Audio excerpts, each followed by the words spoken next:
À la une de l'actualité, audience à Koulouba, le président de la transition a reçu les chefs d'état-major généraux des armées de la Confédération des États du Sahel.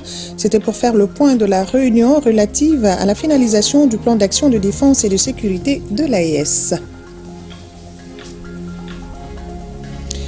La première édition du Salon de l'entrepreneuriat se tiendra à Bamako du 21 au 22 novembre prochain. L'employabilité des jeunes, le financement des projets, entre autres, seront abordés lors de ce grand rendez-vous. Et nous parlerons également du forum sur le pastoralisme au Sahel en Afrique de l'Ouest qui a ouvert ses travaux en Mauritanie. Le Mali prend part à ce rendez-vous avec une forte délégation conduite par le ministre de l'Élevage. Voilà pour le sommaire, le développement dans un court instant. Mesdames et messieurs, bonsoir et bienvenue dans la grande édition de ORTM 1. Nous sommes mercredi et le traditionnel conseil des ministres est tenu au palais de Koulouba sous la présidence du chef de l'État, le général d'armée Assimi Goïta. Le contenu de ce communiqué avec Nyanya Lou Traoré incessamment, juste le temps de parler de cette audience. Le président de la transition, le général d'armée Assimi Goïta, a reçu en audience cet après-midi les chefs d'état-major généraux des armées et de la Confédération des États du Sahel. La délégation est venue faire le point de la réunion relative à la finalisation du plan d'action et de défense et de sécurité de l'espace AES. Lors de cette audience, le président Goïta a souligné la nécessité de la mise en œuvre urgente du plan d'action de défense et de sécurité. Les opérations de grande envergure seront menées bientôt dans l'espace AES. Voyons cette audience avec Garibou Pérou et Aruna Diara.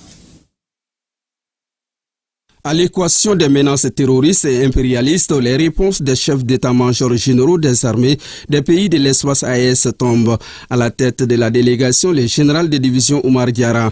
Dans la main, le chef d'état-major général des armées tient un document. C'est le plan d'action de défense et de sécurité conforme aux directives des chefs d'État de la Confédération. Nous sommes venus rendre compte au président de la Confédération de l'Alliance État du Sahel afin de nous inspirer de ces conseils éclairés et passer donc à la concrétisation, à l'opérationnalisation de la force conjointe de la Confédération Alliance État du Sahel, où nous avions effectivement quelques mois. Nous nous sommes rencontrés à Niamey et donc aujourd'hui c'est un palier additionnel qui va donc dans le cadre de l'opérationnalisation des actions de cette force conjointe. Très détaillé, le plan rapproche davantage les forces de défense et de sécurité de l'espace AES. La stratégie ainsi proposée répond efficacement à toute forme de menace, rassure le général Barmou. Vous connaissez le contexte particulier dans lequel nos pays, au sein de la Confédération Alliance des États du Sahel, se retrouvent. C'est un environnement qui est caractérisé par le terrorisme, la criminalité transnationale organisée, mais aussi toutes ces velléités de déstabilisation de notre espace. Dans ce titre, donc, ce plan d'action a été élaboré pour apporter des réponses allant donc dans le cadre de la sécurisation de notre espace. Qui parle de sécurisation, parle de la création de conditions pour que nos populations puissent être sécurisées, afin qu'elles puissent aussi se concentrer sur ce qu'il y a de plus essentiel, c'est-à-dire le développement. Le président Goïta, président de la Confédération, donne des orientations de mise en œuvre du plan élaboré. Il a pour sa part réaffirmé l'engagement de nos États à maintenir des forces capables d'anticiper et de répondre aux défis du moment. Le terrorisme n'attend pas. Les trafiquants, les bandits armés et tout n'attendent pas. Il est question donc de concrétiser ce plan d'action en organisant effectivement des opérations allant dans le cadre de la sécurisation de notre espace. Vous allez bientôt voir des opérations à grande échelle qui vont donc dans le sens d'assurer plus de sécurité aux personnes et aux biens dans notre espace. Des opérations à grande échelle, la confiance des peuples est essentielle. Confiance qui permettra aux forces de défense et de sécurité de se sentir comme symbole d'unité et de protection de nos valeurs nationales. Je le disais il y a un instant, le Conseil des ministres s'est tenu au palais de Koulouba sous la présidence du chef de l'État, le général d'armée Assimi Goïta. Le contenu du communiqué avec Nyanya Loutraoré. Bonsoir Nyanya. Bonsoir. Merci, bonsoir à tous. Au chapitre des mesures législatives et réglementaires sur le rapport du ministre des Mines, le Conseil des ministres a adopté un projet de décret autorisant la cession au profit de la société B2Gold Mali Resources SARL du permis de recherche d'or de Bakolobi, cercle de Kenyeba, région de Kaï, cédé à la société Malican Exploration SARL. Le permis de recherche de Bakolobi, attribué en mai 2021 à la société Bari Travaux SARL, a été cédé à la société Malican Exploration SARL, filiale de B2Gold Mali Mining Investment, en avril 2022. La société Malican Exploration SARL a conduit des travaux de recherche sur le périmètre du permis de recherche de Bakolobi qui ont mis en évidence un gisement dont l'exploitation économique est en cours d'évaluation. Dans le cadre d'un contrat de cession signé le 24 septembre 2024 avec la société B2Gold Mali Resources SARL, la société Malican Exploration SARL a accepté la cession exclusive de ses droits et obligations sur le permis de recherche de Bakolobi au profit de la société B2Gold Mali Resources SARL. Le projet de décret adopté autorise la cession à la société B2Gold Mali Resources SARL du permis de recherche d'or de Bakolobi. Au chapitre des mesures individuelles, le Conseil des ministres a procédé à des nominations. La liste nominative des intéressés est disponible sur le site web du secrétariat général du gouvernement www.sgg-mali.ml et dans le journal Essor. Au chapitre des communications, le ministre d'État, ministre de l'Administration territoriale et de la décentralisation, a informé le Conseil des ministres de la dissolution du Conseil communal de Kalabankoro, région de Koulikoro. La dissolution du Conseil communal est prévue par la loi numéro 2023-004 du 13 mars 2023 portant code des collectivités territoriales. Au terme de l'article 8 de la loi suivisée, le Conseil communal peut être suspendu ou dissous. Dans tous les cas, le Conseil communal est admis préalablement à fournir des explications écrites par l'entremise du maire ou aux représentants de l'État dans le cercle. Le Conseil communal de la commune rurale de Kalabankoro se caractérise depuis un certain temps par des dysfonctionnements et des violations de la loi.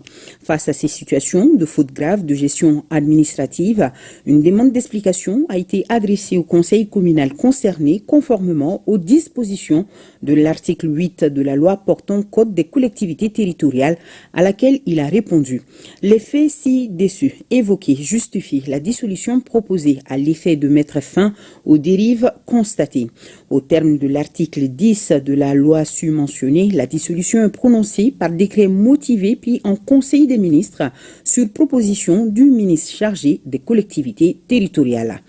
Le ministre de la Refondation, chargé des relations avec les institutions, a informé le Conseil des ministres de l'état d'avancement de la mise en œuvre du cadre stratégique de la refondation de l'État.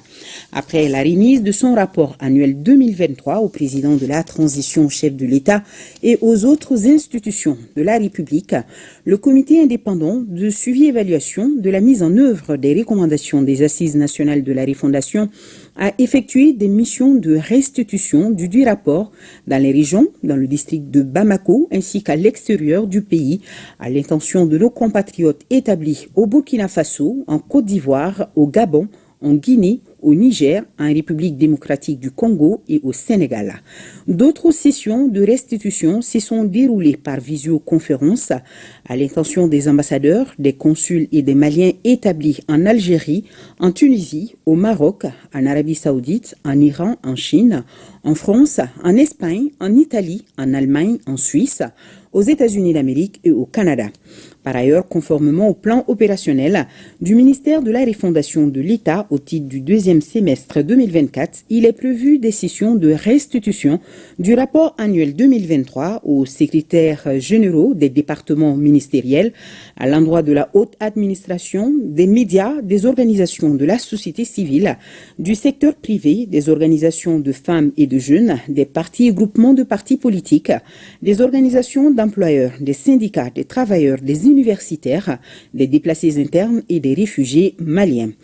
De l'état d'avancement de la mise en œuvre du projet de système intégré de gestion des ressources humaines de l'État et des collectivités territoriales. À la fin des opérations de recensement et d'identification physique des agents de l'État et des collectivités territoriales dans l'ensemble des régions du district de Bamako et dans les missions diplomatiques et consulaires, l'exécution des activités enregistre 122 152 agents identifiés sur un nombre total de 158 314 agents de l'État et des collectivités territoriales recensés dans l'ensemble des secteurs, soit 36 162 non identifiés. Le comité de pilotage est à pied d'œuvre pour la clôture des opérations de saisie des données et de correction des erreurs de saisie et la finalisation du rapport d'exécution du projet SJRH. Le ministre des Affaires étrangères et de la coopération internationale a informé le Conseil des ministres de la fin du processus de liquidation de la MINUSMA. À la suite du retrait de la MINUSMA achevé le 31 décembre 2023, conformément à la résolution 2690-2023 du Conseil de sécurité des Nations Unies, la phase de liquidation de la MINUSMA a commencé le 1er janvier 2024 sous la conduite de l'entité de liquidation basée à Bamako et désignée par les Nations Unies. La liquidation initialement prévue pour une période de 18 mois devrait prendre fin le 31 décembre 2024.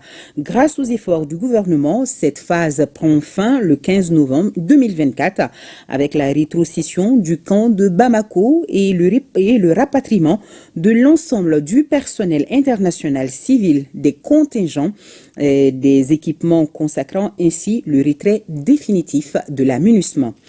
Le ministre de la Jeunesse et des Sports, chargé de l'instruction civique et de la construction citoyenne, a informé le Conseil des ministres de l'organisation de la 6e édition de la Coupe d'Afrique de Vovinam via Viet Vodao, prévue du 18 au 23 novembre 2024 à Bamako.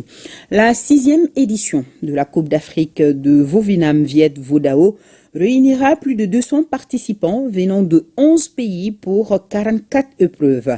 Cette compétition offre à notre pays l'occasion de mettre en valeur son engagement en faveur des sports et de la jeunesse africaine et de réaffirmer son rôle central dans la promotion des arts martiaux et de la cohésion entre les jeunes athlètes africains. Outre la promotion de la discipline, cette compétition vise à renforcer les liens culturels et sportifs entre les nations africaines et à développer des talents sportifs. De la mise à disposition des nouveaux fonctionnaires pour leur service militaire obligatoire. Par une décision en date du 30 octobre 2024, le ministre du Travail, de la Fonction publique et du Dialogue social a mis à la disposition du ministère de la Jeunesse et des Sports, chargé de l'instruction civique et de la construction citoyenne, les fonctionnaires stagiaires intégrés dans la fonction publique de l'État pour leur formation militaire obligatoire au service national des jeunes. Cette formation vise à parfaire l'éducation, la formation physique et civique et professionnelle des nouveaux fonctionnaires en vue de leur participation effective au développement économique, social, culturel et environnemental du pays pour les besoins de la défense nationale. Ce nouveau contingent compte 1417 fonctionnaires stagiaires, dont 458 personnels féminins. De la mobilisation de 500 stadiers pendant les compétitions sportives, les activités socio-éducatives et culturelles à Bamako. Pour prévenir les éventuels débordements et incidents, contribuer à la sécurisation des spectateurs et des sportifs lors des différentes manifestations organisées dans les infrastructures sportives ou socio-éducatives, le ministère en charge des sports prévoit la mise en place d'une plateforme de jeunes volontaires appelée Stadier. Ainsi, la mobilisation des stadiers lors des compétitions sportives, manifestations socio-éducatives et culturelles permettra entre autres de contribuer à rehausser l'image et l'éclat de la compétition ou de la manifestation, d'optimiser les recettes grâce au contrôle des entrées, de contribuer à la fluidité sur les gradins et de faire respecter les normes et les consignes de sécurité liées à certaines compétitions ou manifestations internationales. Le ministre de l'Agriculture a informé le Conseil des ministres des conclusions de la mission de supervision de la campagne agricole 2024-2025 relative à la visite des champs inondés, la distribution de vivres aux populations sinistrées dans les régions de Bougouni, Sikasso et Koutiala du 1er au 3 novembre 2024.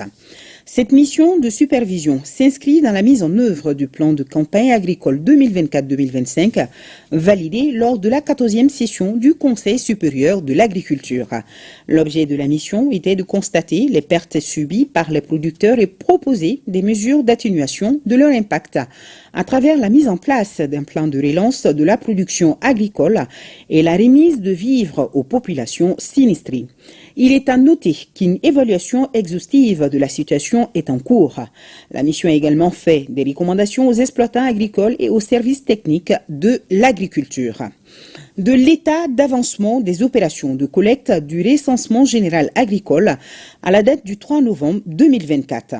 La phase du dénombrement des exploitations et entreprises agricoles a démarré depuis le 15 juillet 2024 et les opérations se poursuivent dans toutes les régions.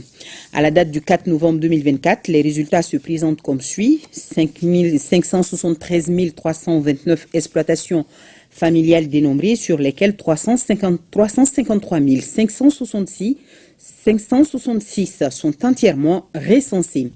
1 036 434 producteurs, dont 44 816 productrices, avec une superficie globale déclarée de 2 306 712,4 hectares.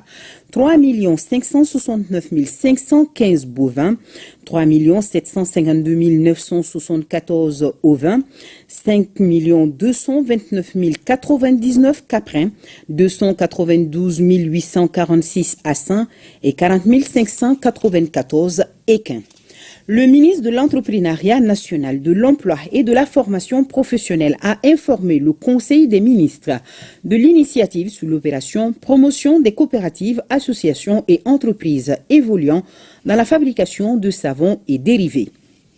Fruit du partenariat entre la Fédération nationale de l'industrie hôtelière du Mali et le collectif des associations coopératives, centres de formation et des entreprises féminines évoluant dans la fabrication de savons et dérivés, l'initiative vise à promouvoir les produits locaux en mettant en valeur la créativité des jeunes et des femmes. Avec l'appui des services techniques du département en charge de l'entrepreneuriat, l'initiative a été concrétisée par la signature d'une convention de partenariat le 21 octobre 2024 entre la Fédération nationale de l'industrie hôtelière du Mali et le collectif des associations, coopératives et entreprises évoluant dans la fabrication de savons et dérivés.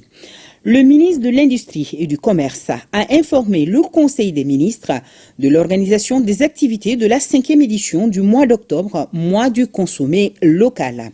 Le thème central retenu par la commission de l'UEMOA dans le cadre de cette 5e édition était « Consommer local, un levier de développement industriel, de compétitivité et de résilience des économies de l'UEMOA ». L'objectif visé au niveau national est d'accompagner les efforts de transformation des produits locaux dans notre espace communautaire à travers la promotion du savoir-faire national et des investissements dans les unités de transformation existantes. La cérémonie d'ouverture a eu lieu le 10 octobre 2024 à la Chambre de commerce et d'industrie du Mali. Un panel sur le contenu local a été animé par le ministre de l'Industrie et du Commerce. La délocalisation des activités a permis aux délégations régionales des chambres de commerce et d'industrie d'organiser des manifestations commerciales dans leurs localités respectives. Une délégation malienne composée d'opérateurs économiques sous l'encadrement de l'Agence pour la promotion des exportations du Mali a participé aux activités de célébration au niveau régional à Ouagadougou. Le ministre de l'Artisanat, de la Culture, de l'Industrie hôtelière et du Tourisme a informé le Conseil des ministres de la participation du Mali à la 17e édition du Salon international de l'artisanat de Ouagadougou et à la réunion des ministres de la culture de l'UEMOA. La 17e édition du Salon international de l'artisanat de Ouagadougou s'est tenue du 25 octobre au 2 novembre 2024 à Ouagadougou sous le thème « Artisanat africain, entrepreneuriat des jeunes et autonomisation ».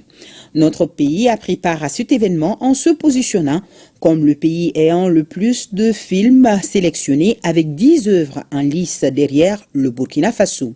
Cette édition a enregistré la participation de 22 pays venus exposer leur savoir-faire.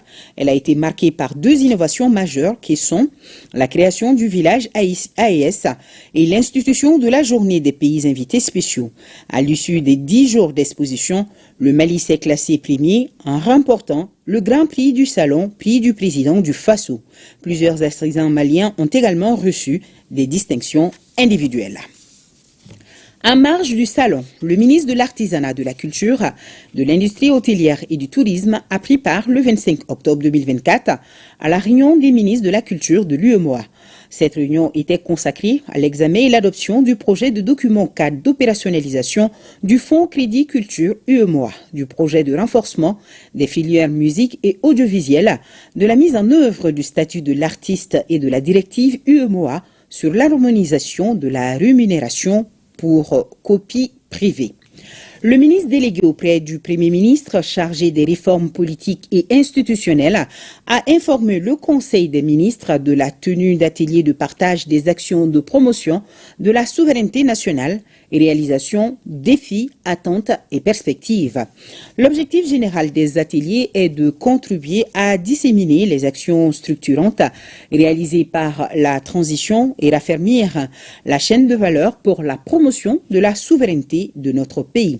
L'activité consistera en la tenue d'un atelier à Bamako et de 8 ateliers régionaux à Kita, Ségou, Sikasso, Dioïla, Koutiala, San, Ménaka et Kidal, autour de différentes déclinaisons de la souveraineté nationale, notamment la souveraineté territoriale, économique, politique et diplomatique. Les ateliers débuteront le 14 novembre 2024, date d'anniversaire de la reconquête de Kidal. Le ministre de la Santé et du Développement social a informé le Conseil des ministres de la situation épidémiologique du pays, marquée notamment par une stagnation du nombre de cas testés positifs de la maladie à coronavirus par rapport à la semaine précédente, par une augmentation du nombre de cas confirmés de dengue comparé à celui de la semaine écoulée. Le président de la transition, chef de l'État, a appelé la population au respect strict des mesures de prévention et de lutte contre les maladies. Voilà, Khadija Toukone, le contenu de ce communiqué de ce Conseil des ministres. Merci bien, Nyanya Loutraoré. Merci à vous également. Également, le contenu de ce communiqué, suite à l'adoption par le Conseil national de transition en date du 28 octobre 2024 des projets de loi relatifs à la relecture des codes pénals et de procédures pénales prenant en charge nombre de ces recommandations pertinentes, la Commission nationale des droits de l'homme se réjouit de certaines avancées majeures en matière de protection des droits humains consacrés dans les 2 nouveaux textes, félicite le CNT et le gouvernement du Mali pour cette marque d'attachement à la protection et à la promotion des droits de l'homme dans notre pays malgré les nombreux défis et les encourage singulièrement à entreprendre les démarches en faveur d'une législation spécifique sur les violences basées sur le genre. Le Premier ministre a successivement reçu en audience hier une délégation des organisateurs des rencontres de Bamako au Biennale africaine de la photographie. Il a été question de la coopération entre le Mali et la Russie en matière d'éducation. Reportage Mamari Koné et Aliou Touré. Les rencontres de Bamako, également appelées Biennale de la photographie africaine, est une manifestation organisée à Bamako depuis 1994 afin de promouvoir les artistes africains dans le domaine de la photographie africaine contemporaine. L'édition de 2024, la 14e édition, a pour thème Kouma, la parole en langue officielle bamana. À quelques jours de l'événement, le commissaire général à la tête d'une délégation de photographes maliens et africains est venu présenter le projet au chef du gouvernement. Pour la réussite de cet événement d'envergure internationale, le commissaire général sollicite l'appui du gouvernement en raison du retrait de certains partenaires traditionnels. Nous sommes à 10 jours de l'événement et que les premières délégations sont déjà là, de nous faciliter l'obtention des visas des délégations qui sont en train de venir. On a été aussi lâché en plein vol par certains des partenaires essentiels de cet événement. La 14e édition a pour thème Kouma, Kouma la parole. Donc c'est un message philosophique. Le Premier ministre a souligné l'importance des œuvres artistiques dans le développement d'un pays comme le Mali. C'est pourquoi il a réaffirmé le soutien constant du gouvernement aux rencontres de Bamako. Les photos que vous allez faire, elles vont rester pour l'éternité. Les futures générations vont regarder ces photos-là. À quoi ressemblait le Mali dans les années 2000, dans les années 90? C'est ça qui reste. Donc c'est pour vous dire que personnellement, j'ai une très haute appréciation du travail que font les hommes de culture. Parce que tout ce que nous faisons là, c'est passager. Tout ce qui est éternel, c'est nos peuples et ce que les hommes de culture font. C'est vraiment ça que je voulais vous dire. Et tout ce que nous pouvons, le gouvernement malien, on va le faire. Ce qu'on ne peut pas, dites-nous vous qu'on est dans une situation difficile. Tout le monde s'est coalisé contre nous actuellement. Même là où on finance l'économie, ces pays ont intervenu pour que tout dossier malien qui vient, on le bloque. Quelle que soit sa qualité. Pour faire rompre les responsables. Cette rencontre a été mise à profit pour présenter au chef du gouvernement la maquette de l'exposition prévue au Musée national lors des rencontres de Bamako. Présente à Bamako dans le cadre d'une mission d'échange sur l'état de la coopération dans le domaine de l'enseignement supérieur et de la recherche scientifique, la délégation conduite par le vice-ministre de la Science et de l'Enseignement supérieur de la Fédération de Russie est reçue à la primature. Occasion pour lui de souligner l'importance de la coopération à travers l'octroi de 290 bourses aux étudiants maliens. Je pense qu'on a pu organiser des recherches dans les domaines d'énergie et inondation. Ce sont nos plans et nos chercheurs sont prêts à organiser et à aider dans ce domaine et nous sommes prêts aussi à organiser le financement pour vous. Le Premier ministre s'est dit heureux de recevoir cette délégation de haut niveau d'un partenaire sincère et efficace. Pour le chef du gouvernement, en plus de la défense et de la sécurité, les relations entre les deux pays doivent s'étendre au secteur de la science et de l'économie. Lorsque notre pays était dans des difficultés indescriptibles, lorsque nous avions pratiquement perdu l'espoir, c'est la Russie qui s'est retrouvée aux côtés du Mali dans la difficulté. Et ça, nous ne l'oublierons jamais. Et c'est pourquoi ils sont pour nous des vrais amis. Et les vrais amis, j'ai l'habitude de dire aux uns aux autres, c'est comme des étoiles. On les voit dans l'obscurité. Quand c'est très sombre, quand c'est très difficile, c'est en ce moment qu'on voit les vrais amis.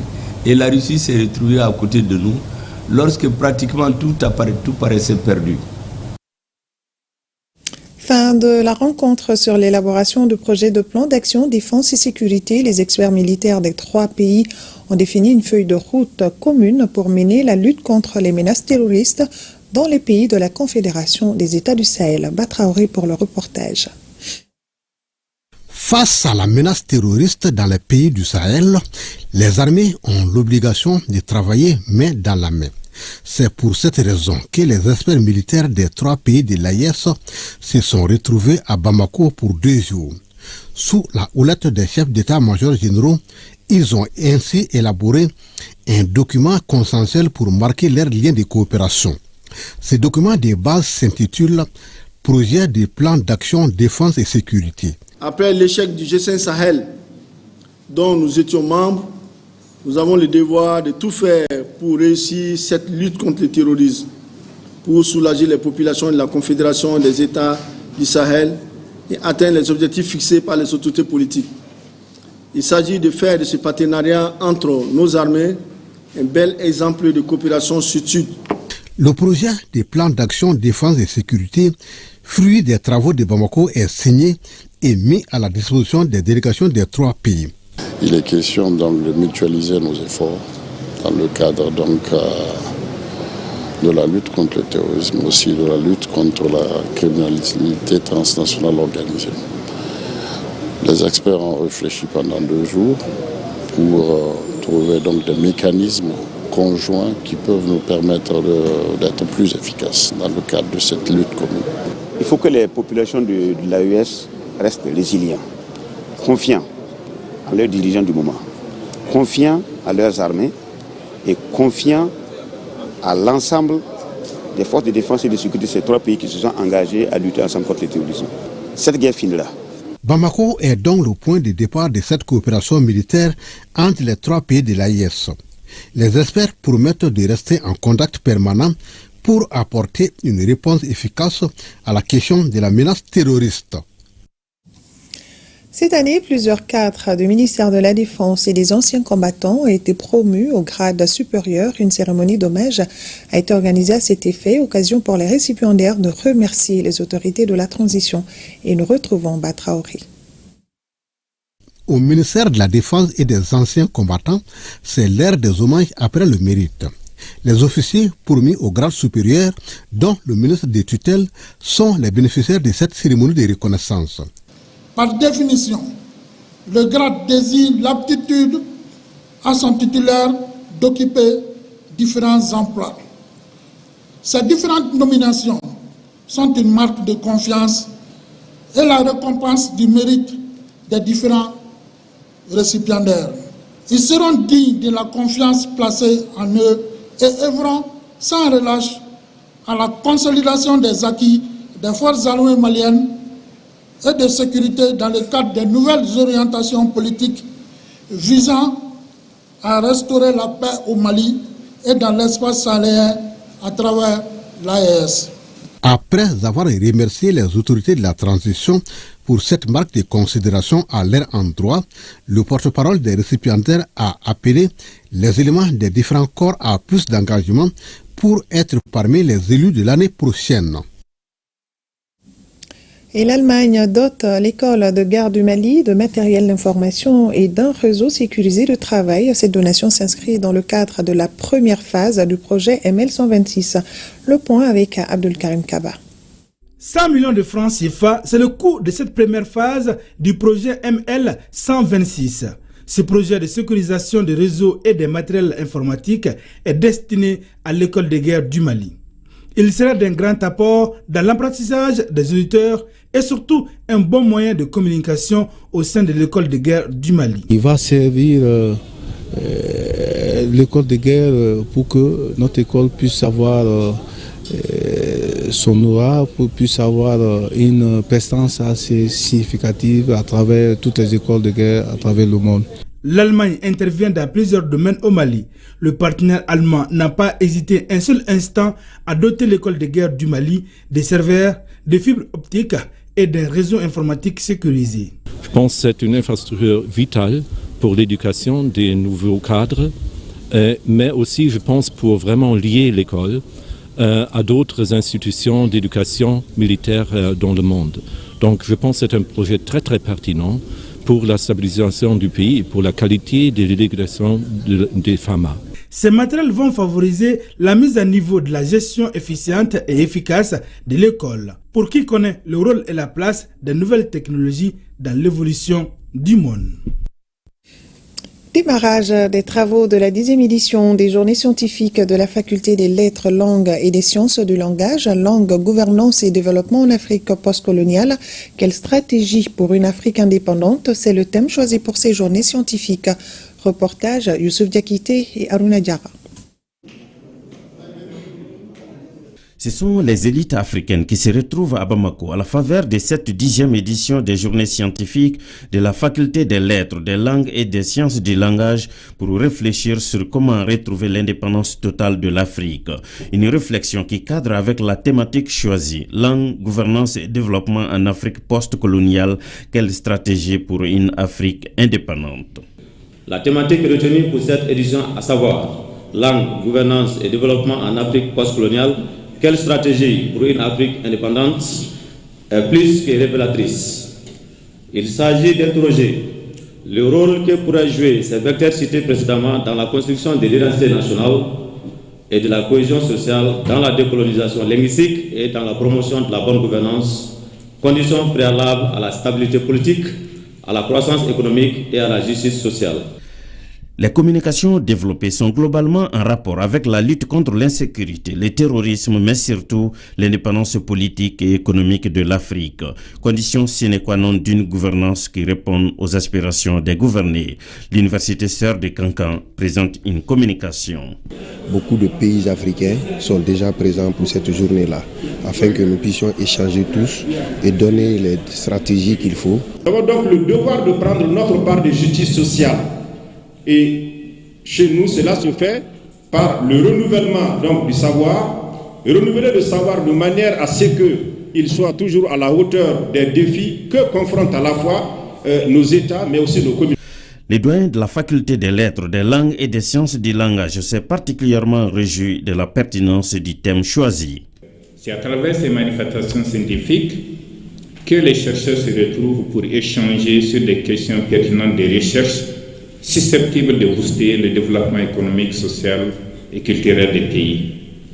Elle participe également à la validation des travaux de recherche des enseignants-chercheurs. Le vice-recteur de l'Université des lettres et des sciences humaines de Bamako, qui a ouvert les travaux, a invité l'ensemble des universitaires présents à une analyse approfondie de la thématique pour des contributions substantielles. J'espère qu'au terme de 2 journées, nous serons munis de stratégies pour ce que vous prétendez faire pour que l'Afrique soit un peu plus indépendante. Les universités sœurs venues d'Afrique prennent part aux travaux qui durent 2 jours. Première escale de l'actualité régionale, Koulikoro, l'IPR-IFRA de Katibougou vient de lancer une formation à l'attention de 500 jeunes du district de Bamako et ses environs.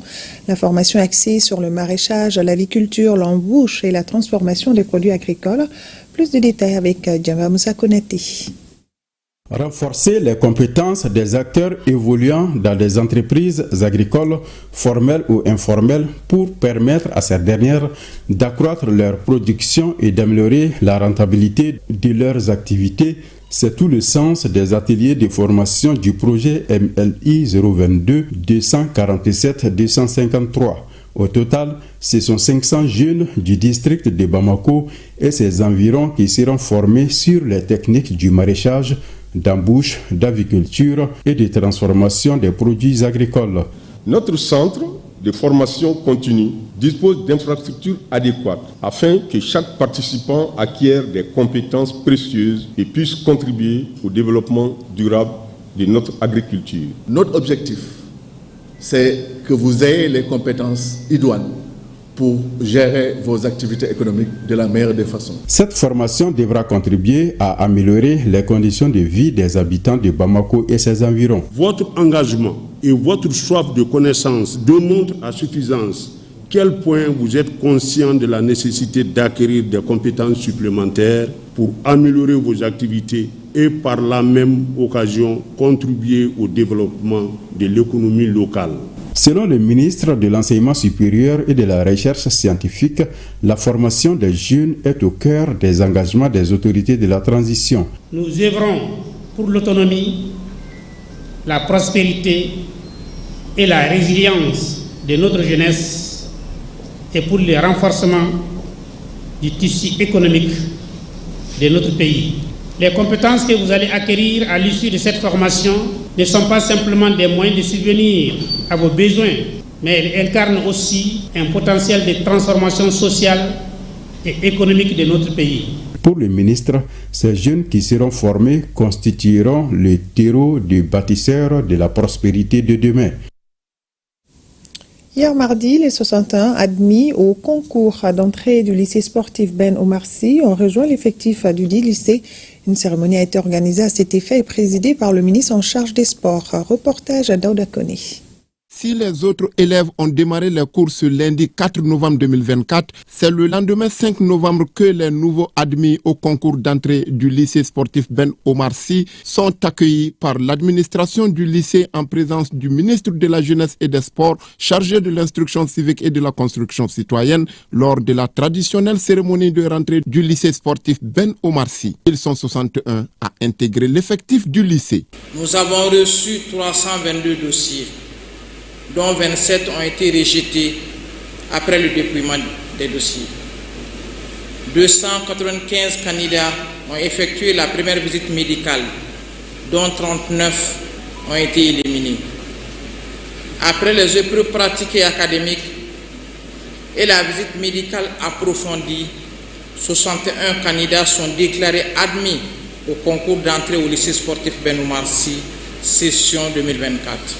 Le ministre Abdoul Kassim Ibrahim Fomba a profité de l'occasion pour donner quelques conseils aux élèves sur les plans académiques et sportifs avant de leur souhaiter une très bonne année 2024-2025, une année placée sous le signe de l'excellence. Mes chers parents, vous pouvez être très fiers de vos enfants parce que ceux qui sont ici, ils n'ont pas bénéficié de cadeaux, ce n'était pas un don, c'est vraiment, ils sont là parce qu'ils méritent d'être ici. Ils ont été sélectionnés parmi les meilleurs. Il faudra retenir que le lycée sportif Ben Omar Sy est un établissement mixte d'enseignement fondamental et secondaire à régime d'internat rattaché à la Direction nationale des sports et de l'éducation physique. À ce jour, il compte 60 enseignants et 28 encadreurs sportifs avec plusieurs élèves en cycle secondaire. Et ce geste de l'ONG Conseil et Appui pour l'éducation à la base qui vient soulager les parents d'élèves, elle a remis des kits scolaires aux élèves de Zambougou dans la localité de Kolokani. Ils sont plus de 300 élèves à recevoir des stacks, stylos et autres fournitures scolaires. Commentaire Bokari Koulibaly. À travers ces quelques notes du balafon, parents, élèves, autorités administratives et scolaires de Zambougou expriment leur joie. Pour cause, la donation d'un important lot de kits scolaires aux élèves de la localité par l'ONG Kayeb. Un geste qui vient en soutien aux bénéficiaires d'une part et vise à améliorer les taux d'alphabétisation des enfants d'autre part. À l'ouverture des classes, les parents d'élèves ont de la peine à subvenir aux besoins des enfants. C'est ce qui a amené Kayeb vraiment à faire ces gestes aujourd'hui, à savoir la donation de 300 kits pour 300 enfants, afin de permettre à ces élèves-là vraiment d'apprendre dans les conditions les plus idoines. Cette œuvre humanitaire primée du genre est une véritable bouffée d'oxygène pour les parents d'élèves et le corps enseignant. La Direction nationale de l'enseignement fondamental et les autorités administratives remercient le donateur. Kayeb a enlevé beaucoup d'épines de nos pieds, parce que ça c'était le rôle du ministère de l'Éducation nationale. Mais compte tenu de la situation actuelle, nous avons trouvé un partenaire qui nous appuie. Aujourd'hui, les villages des Zambougou reçoivent fièrement les kits scolaires pour les classes de la première, deuxième, troisième et quatrième année. Au nom des plus hautes autorités du Mali, je félicite l'ONG Kayeb pour ses gestes salutaires. Le Conseil et Appui pour l'éducation à la base Kayeb est une ONG nationale créée en 1995. Il assiste et accompagne les couches vulnérables. Le Kayeb ambitionne de toucher d'autres localités à travers ses actions humanitaires dans les jours à venir. Hors de nos frontières, en Mauritanie, ouverture du forum de haut niveau Nouakchott +10 sur le pastoralisme au Sahel et en Afrique de l'Ouest. Cette rencontre fait suite au forum de 2013, lequel demandait de porter de 10 à 15% la part de l'élevage dans le PIB de nos États et de 5% pour les pays côtiers. Il s'agira donc de faire le point sur les acquis et les faiblesses de la déclaration de 2013. Le Mali prend part à ce forum à travers une forte délégation conduite par le ministre de l'Élevage. Nos envoyés spéciaux Suleiman Kenza Sidibé et Djelimaran Diabati. Plus de 60 millions d'animaux vaccinés, 322 marchés à bétail réalisés et 4200 km de couloirs de transhumance ont été dégagés ces dernières années dans le Sahel, plus le voisinage, pour dire que l'élevage joue un rôle capital dans nos économies. De l'avis du ministre de l'Élevage du Mali, il importe désormais de booster la production de viande et de lait et des sous-produits issus de l'élevage pour le bonheur des éleveurs, pour le bien de nos économies. L'élevage représente vraiment une très importante part dans le produit intérieur brut, 19%, et occupe 80% de la population, dont 30% retirent leurs revenus de l'élevage. Et donc venir ici, c'est très important et nous remercions nos autorités pour nous avoir donné cette occasion de venir porter la voix du Mali par rapport au pastoralisme dans le Sahel. Il urge de rendre la transhumance aussi bénéfique pour tous les acteurs de la filière, de réduire les conflits entre les agriculteurs et les éleveurs, d'offrir de meilleures perspectives au secteur de l'élevage. Comme premier défi que nous pouvons citer, c'est le changement climatique. Et c'est aussi les problèmes entre toujours agriculteurs et pasteurs. Et bien sûr que de défis qu'il faut relever encore. Donc au vu de tout cela, que nous allons tracer la voie pour les nouvelles trajectoires. Le forum Nouakchott Plus est organisé par le CILS et essentiellement financé par la Banque mondiale. La Banque mondiale qui a consacré plus d'$1 milliard américains ces dernières années au développement des activités pastorales et agropastorales dans nos pays. Retour à Bamako pour parler du Salon national de l'emploi qui se tiendra à Bamako du 21 au 22 novembre 2024. Cette première édition du Salon de l'emploi aborde les thématiques en rapport avec l'employabilité des jeunes, le financement des projets, les techniques de recherche d'emploi, entre autres. Le salon est placé sous le haut patronage du président de la transition. Reportage Youssouf Diakité et Aruna Diara. Le Salon national de l'emploi est une initiative du ministère de l'Entrepreneuriat national, de l'emploi et de la formation professionnelle. Une opportunité pour les jeunes de rencontrer les employeurs. L'une des questions essentielles au centre des débats de ce Salon national de l'emploi, c'est bien la problématique du financement des projets jeunes. Le salon est organisé en partenariat avec le secteur privé. Que c'est l'occasion de montrer le ministère dans son très beau rôle de facilitateur de la création d'emplois, d'impulseur de dynamique, de capacité d'intermédiation à mettre en confiance et les demandeurs d'emploi et les créateurs d'emploi sous sa garantie, sous sa protection ou en tout cas sa bienveillance pour qu'on ait un cercle vertueux, un cercle dynamique qui va permettre de créer plus d'emplois. Cette première rencontre sur l'organisation de la première édition du Salon de l'emploi est une occasion pour le ministre de l'Entrepreneuriat national d'inviter la jeunesse malienne à une participation massive. Le salon, c'est du 21 au 22 novembre 2024. Les questions liées à la problématique de la création d'emplois au Mali, notamment les questions de financement, la formation professionnelle, mais aussi de fiscalité sur l'emploi, les questions d'adéquation de l'offre de formation par rapport aux besoins au niveau du marché du travail, mais aussi un souhait du secteur privé, mais surtout du secteur privé rural, de pouvoir rendre le salon un peu plus accessible à la cible des jeunes ruraux. Donc notamment à travers la disponibilité des différentes communications du salon en langue nationale. Les intervenants tour à tour saluent l'initiative du département en charge de l'emploi qui est une bonne porte de recherche d'emploi pour la jeunesse somalienne. Dans le même registre, entrepreneuriat toujours, le programme d'accompagnement Azalai Pitch a été lancé officiellement ce 1er novembre. Un programme qui vise à aider les femmes porteuses de projets à trouver des financements pour les aider à prospérer dans leur domaine. Compte rendu, Soumaou Aïdara.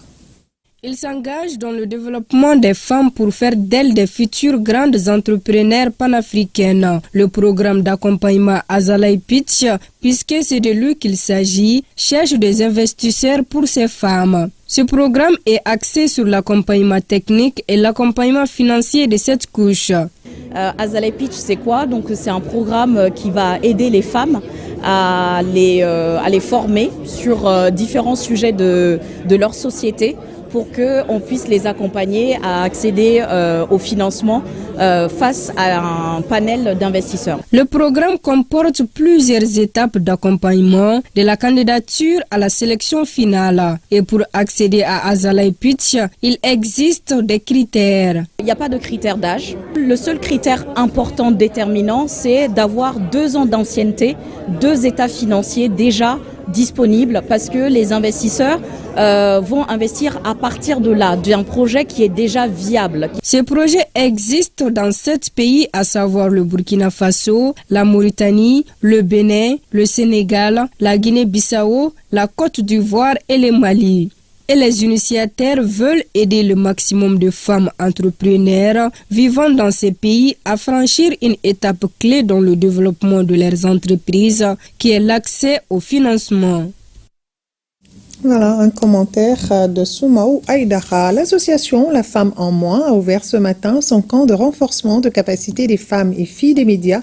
Les échanges se feront autour des thématiques comme la santé sexuelle et reproductive, la citoyenneté, le changement climatique, entre autres. Awa Adama Koulibaly et Abdoulaye Diarra. De la couleur, cette salle en est bien servie. Toutes habillées en orange qui symbolise, selon les organisatrices, la force, l'intelligence et la créativité, la vingtaine de femmes journalistes, communicantes, animatrices et blogueuses, pendant 3 jours, s'immergent dans la compréhension de notions de leur quotidien en tant que professionnelles de l'information. Elles viennent des régions de Koulikoro, Ségou, Sikasso et du district de Bamako. Quand on parle de genre, les gens pensent que ça renvoie automatiquement à la femme. Tel n'est pas le cas. Le genre, c'est la femme et l'homme compris ensemble. Et on va parler de parité. C'est quoi la parité? C'est quoi la mixité? On verra tous ces concepts ensemble et on parlera quelque part aussi de la loi 052. Ajoutez à ceci la santé de la reproduction, le changement climatique, le civisme et la citoyenneté. Ces thématiques sont d'une actualité brûlante, parfois entourées de tabous dans nos médias. Malheureusement, nous n'en faisons pas des priorités. Pourtant, ces questions méritent d'être portées par nous, femmes et filles, qui comprennent les enjeux spécifiques auxquels les femmes et les filles sont confrontées. Dans un contexte où les défis sont nombreux, nous avons la responsabilité de traiter ces questions avec professionnalisme. Un état d'esprit qui rehaussera le niveau, la qualité des différentes productions et par la même occasion, réduire la circulation de fausses informations. La Maison de la Presse y adhère et encourage la formation continue. Je suis très heureux d'être avec vous pour cette première édition des rencontres colorées de Bamako. À travers la qualité des formateurs et la pertinence des thèmes qui seront développés pendant ces 2-3 jours, je suis convaincu que vous sortirez ici renforcés. Pour bien démarrer ces jours d'échange, les femmes de médias ont eu comme module inaugural le journalisme sensible au genre. Un premier contact assuré par le formateur principal, Salif Sanogo. À Kidal, le lancement également du projet promotion de l'accès au financement de l'entrepreneuriat et emploi au Mali. 2 volets sont concernés, les activités génératrices de revenus et les travaux publics en haute intensité, j'y arrive, de main-d'œuvre. Reportage à Sidi Elmedi Ag Albaka et Sungalo Doumbia. Ces coups de pelle du conseiller aux affaires économiques et financières du gouvernorat de Kidal et du maire de la commune urbaine donnent le top départ du lancement des travaux publics à haute intensité de main-d'œuvre dans la région de Kidal. L'activité est organisée et mise en œuvre par l'ONG Nouveaux Horizons avec l'UNICEF et financée par la Banque mondiale. Cadre des projets de promotion d'accès au financement de l'entrepreneuriat et de l'emploi au Mali, PAFEM. La cérémonie du lancement a été abritée par la Maison de la Société Civile de la 8e région. Un processus qui vise à aider directement les femmes et les jeunes de Kidal à travers les activités génératrices de revenus. Aujourd'hui, nous appuyons ces femmes, ces jeunes filles et ces femmes pour pouvoir contribuer au développement d'assainissement dans la région de Kidal. C'est l'ONG, n'est-ce pas, partenaire qui s'est bien débattu pour avoir ces financements et permettre à la ville de s'assainir un peu. Et nous pensons que c'est une œuvre qui va continuer à travers Nouveaux Horizons et à travers les autres partenaires comme FAD. A signalé que la période d'intervention de cet important programme qui va contribuer à l'assainissement de la région de Kidal s'étendra sur 2 ans. Clôture accueille des travaux de la deuxième concertation régionale des comités de femmes utilisatrices de services de santé. Elles ont échangé leur expérience à travers la présentation de leur bilan et perspectives. Les 24 comités ont également élaboré des plans d'action qui seront financés par le projet Yéli à plus de 21 millions de francs CFA. Balkissa Sadibou, Chérif Aïdara.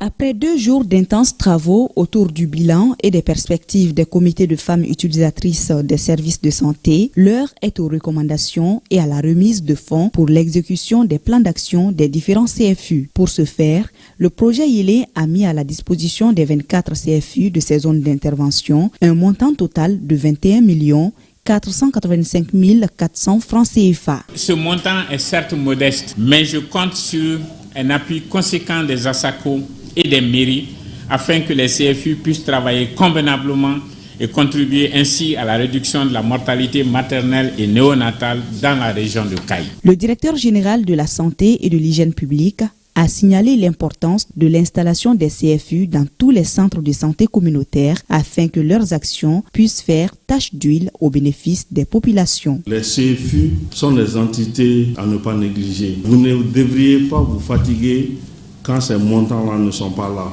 Faites en sorte que l'ensemble des communautés puissent avoir leur CFU. C'est seulement pendant ce moment-là que nous allons pouvoir infléchir la mortalité maternelle. Nous devons, au sortir de ces journées, redoubler d'efforts afin de traduire en actions concrètes sur le terrain les perspectives, les approches innovantes afin d'atteindre les meilleurs résultats dans l'amélioration de la santé des populations.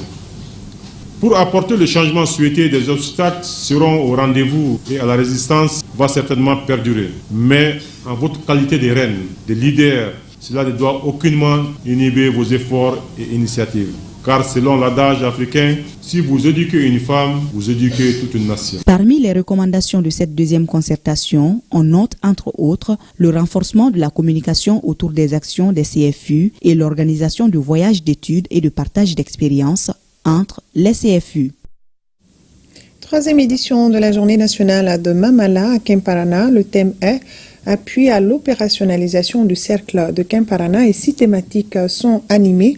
Les recommandations serviront de boussole pour atteindre les objectifs. Le reportage de Drissa Kone et Sidou Kamina. Cette 3e édition de la journée nationale de Mamala commence par la consultation de la personne la plus âgée du cercle de Kemparana, Daoumamoun Dambélé, 92 ans. Commencent ainsi des consultations gratuites en gynéco, médecine générale et pédiatrie suivies des dons de médicaments. Mamala, pour ne pas dire le Miankala, compte 11 cercles et 68 communes. Cette année, le tout nouveau cercle de Kemparana accueille l'événement avec la tenue d'un atelier qui porte sur le thème « L'appui à l'opérationnalisation du cercle de Kemparana ». L'événement a lieu chaque 5 novembre, date commémorant la mise en place de l'association Ensemble pour le Mamala. Cet atelier porte sur plusieurs domaines, notamment la notion du cercle elle-même, recenser les ressources humaines, faire l'état des lieux du cercle et parler du plan d'aménagement d'urbanisme du chef-lieu du cercle de Kemparana. Je lance un appel à tous les ressortissants qu'on mette de côté les affinités politiques surtout, que nous mettons en tête que c'est dans notre commune, surtout dans notre commune jusqu'à Mouroubla. Et ce sont nos communes. Et qui doit les développer? C'est nous.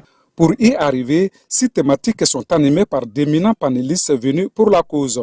C'est un tremplin d'activités que nous avons initiées qui rentrent dans le cadre du développement. Vraiment, sur 11 cercles, nous on a eu le privilège de les recevoir. Vraiment, ça a été une fierté. Vous avez vu avec nous comment la population est sortie pour les accueillir. Et leur journée de consultation gratuite aussi par rapport à notre population a vraiment accentué davantage notre souhait aussi. Nous souhaiterons que pour l'ensemble des Mamala, que ce soit une continuité. Les recommandations issues de cette journée serviront de boussole pour amorcer le développement du cercle de Kemparana, avec à l'appui une collecte de dons pour venir en aide aux victimes des inondations. Auparavant, la délégation est allée présenter ses civilités au chef du village de Djafougala.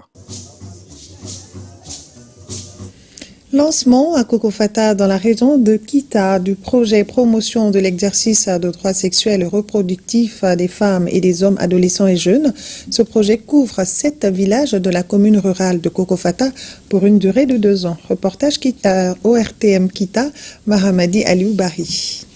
Ces projets promotion de l'exercice des droits sexuels et reproductifs des femmes et des hommes adolescents et jeunes avec un accent sur l'éradication des PTN et d'autres violences basées sur le genre dans la commune rurale de Kokofata qui vient d'être lancée est une initiative du consortium Adik Diablou vise plusieurs résultats qui sont entre autres. Les activités de santé de la région mettent en œuvre une approche spécialisée de la santé sexuelle et reproductive chez les adolescents et les jeunes basée sur la perspective des DSR et de l'éradication des PTN et d'autres VVG. La communauté éducative, à travers le comité de gestion scolaire, le corps enseignant ainsi que le centre d'animation pédagogique, intègre la promotion et la protection des DSR des adolescents dans leur programme d'enseignement. L'aire de santé de Kokofata, dans la commune rurale de Kokofata, totalisant 7 villages, bénéficie actuellement des activités du projet. Promotion de l'exercice des droits sexuels et reproductifs. Ce partenariat État malien AIC de Pharmamundi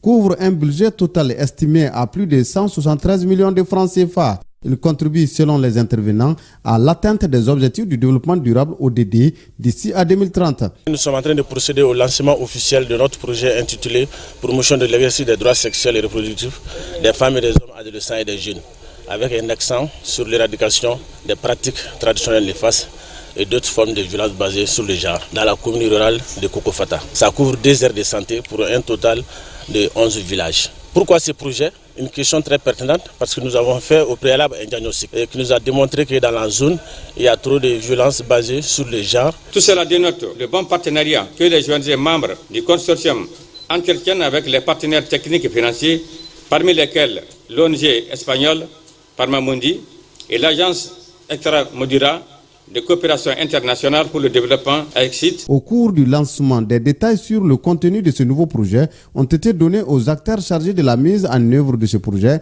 qui durera 18 mois. La Fédération nationale des orpailleurs du Mali est désormais représentée dans la commune rurale de Faleya, dans le cercle de Kéniéba. Il s'agit d'un bureau inclusif de 152 membres dirigé par Alassane Camara. C'est pour une réorganisation du secteur de l'orpaillage dans la dite commune. Envoyés spéciaux, Tchemoro Konate, Fatmata Diko et Yakuba Koni. Faleya, un chef-lieu de commune regroupant 21 villages dans le cercle de Kéniéba. Comme activité principale, on y pratique l'agriculture, l'élevage et surtout l'orpaillage.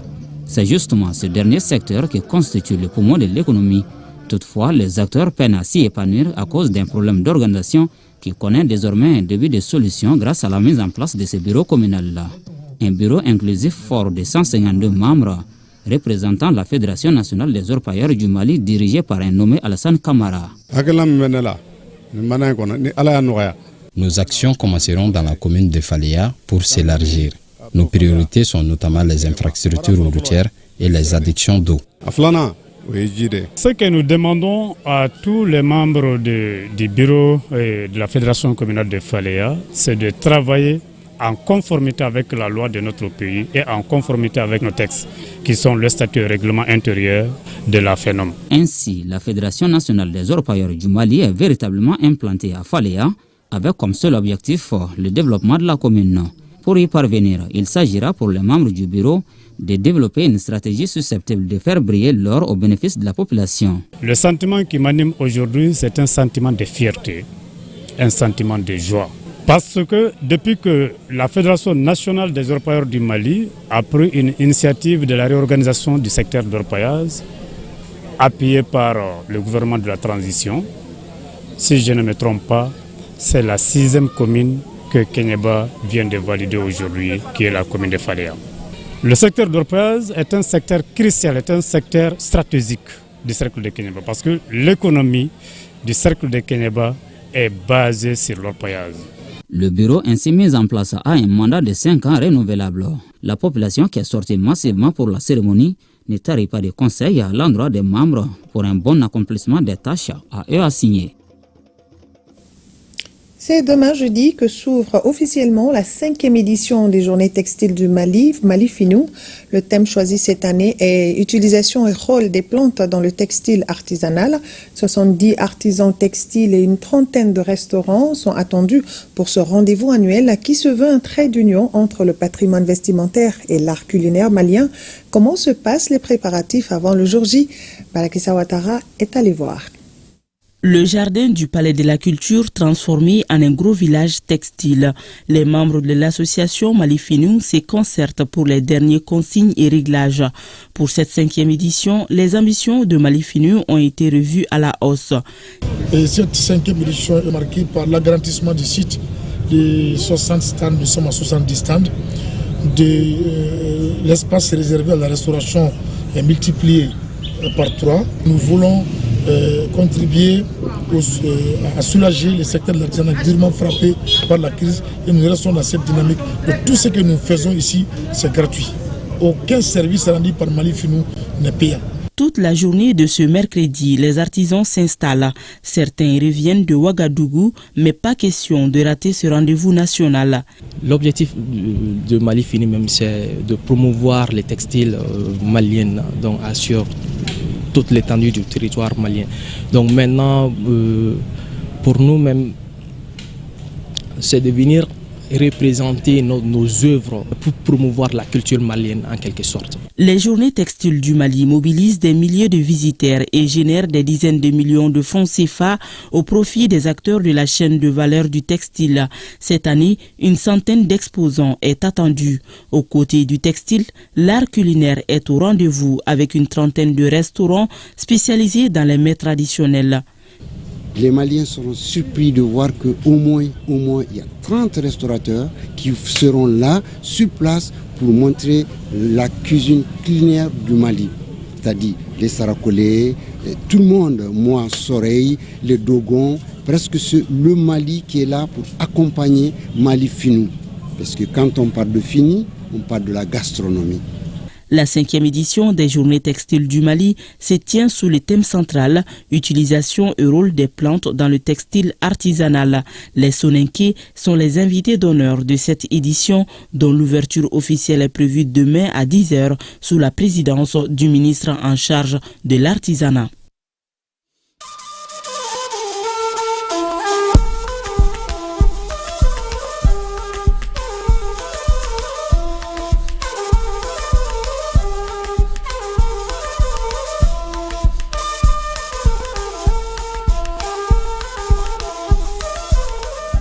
AES Actualité direction Niger où le Premier ministre nigérien a procédé à la mise en place du comité ad hoc chargé de réfléchir sur les conditions d'exercice des activités des médias privés. Un reportage de nos confrères nigériens Moussa Hamani et Ousmane Sani Abdou. Cette rencontre consacre l'installation par le Premier ministre, ministre de l'économie et des finances, Ali Maman Lamizène, du comité ad hoc chargé de réfléchir sur les conditions d'exercice des activités des médias privés. Ce comité, dont la présidence est assurée par le ministre de la Communication, des Postes et de l'économie numérique, Mohamed Sidir Aliou, avec comme membres des responsables des médias privés et ceux de plusieurs directions des ministères, a pour mission d'examiner les préoccupations majeures des médias privés et les défis auxquels ils sont confrontés. Le Premier ministre a mis en place un comité qui est chargé de répertorier d'abord les problèmes auxquels font face l'ensemble de la presse, qu'elle soit audiovisuelle, qu'elle soit de la presse écrite, et de proposer des solutions. Ceci, vous le savez, RTIN, donc le réseau des télévisions indépendantes du Niger, a pris attache avec le Premier ministre et a plaidé pour que les préoccupations des médias soient prises en compte, et Son Excellence le Premier ministre a accepté effectivement de mettre en place ce comité. L'ensemble des médias du Niger était en train de plaider dans ce contexte de changement, dans ce contexte de refondation, pour qu'ils soient écoutés. À noter que ce comité dispose d'un délai de 10 jours à compter de la date de sa mise en place pour déposer les conclusions de ses travaux. Au Burkina Faso, un citoyen a marqué son soutien aux efforts de sécurisation du Burkina Faso en remettant 6 drones de surveillance au 61e régiment d'infanterie commando de Tenkodogo, un geste qui répond à l'appel du président du Faso qui encourage les citoyens à participer à l'effort de paix. Des précisions avec Aimé Douamba et Paul Yabri. 6 drones flambants pour le 61e RIC, régiment d'infanterie commando de Tenkodogo. Le geste est de Mahamoudou Dabré, un fils de la commune de Béguédo. À travers ce don, M. Dabré veut répondre à l'appel de la veille citoyenne du Centre S, lancé le 5 juin dernier. Un appel qui invite les populations à doter chaque détachement militaire avec au moins 5 drones de surveillance. Ce qui m'a amené à faire ça, que le capitaine Ibrahim Traoré vraiment a des initiatives.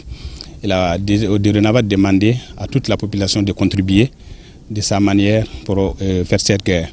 En plus, il y a le CM ici qui vraiment a lancé un appel dans la région pour pouvoir contribuer et payer des drones pour pouvoir aider nos FDS à vraiment lutter contre l'île terroriste. Le colonel Aboudou Karim Lamizana, gouverneur de la région du Centre-Est qui a réceptionné les drones pour le compte du 61e RIC, a exprimé sa gratitude envers le donateur. Ce soutien matériel va permettre aux FDS et VDP d'améliorer leur capacité de surveillance, de protéger leur position et d'anticiper les mouvements de l'ennemi. Je profite de votre antenne pour lancer un appel aux filles et aux fils de la région du Centre-Est dans toutes les communes, de faire comme M. Dabré. Ce n'est pas encore tard. Avec tous les détachements que nous avons, il nous faut encore des drones et ça va vraiment galvaniser nos troupes. L'appel a été beaucoup entendu. On va dépasser ça. On avait promis le premier jour, si vous vous souvenez, que 15 drones. On va arriver à là. On a 10. Il y a des corps conseillers qui n'ont pas encore donné. On dit merci beaucoup à l'ensemble des filles et fils, particulièrement aux Waïans de la région du Centre-Est qui sont un modèle. Mahmoudou Dabré n'est pas à son premier geste. Il avait déjà remis 200 paires de chaussures de sécurité au ministère en charge de la sécurité. Cette donation porte à 10 le nombre de drones déjà remis au 61e RIC de Tenkodogo sur initiative de la coordination régionale de la veille citoyenne du Centre-Est.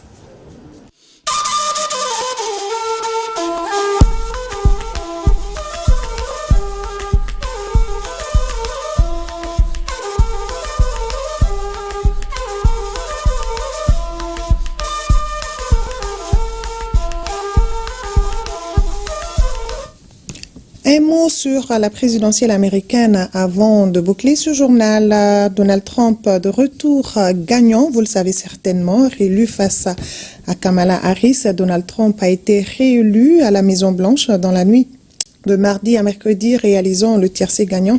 Il a raflé le vote des grands électeurs, rendu le Sénat aux républicains et se dirige à présent vers la majorité à la Chambre des représentants. Le portrait de Donald Trump dans nos éditions de demain. C'est la fin de cette édition. Merci à vous de l'avoir suivi. Je vous donne rendez-vous demain également au même heure, même plateau pour la grande édition Dieu voulant.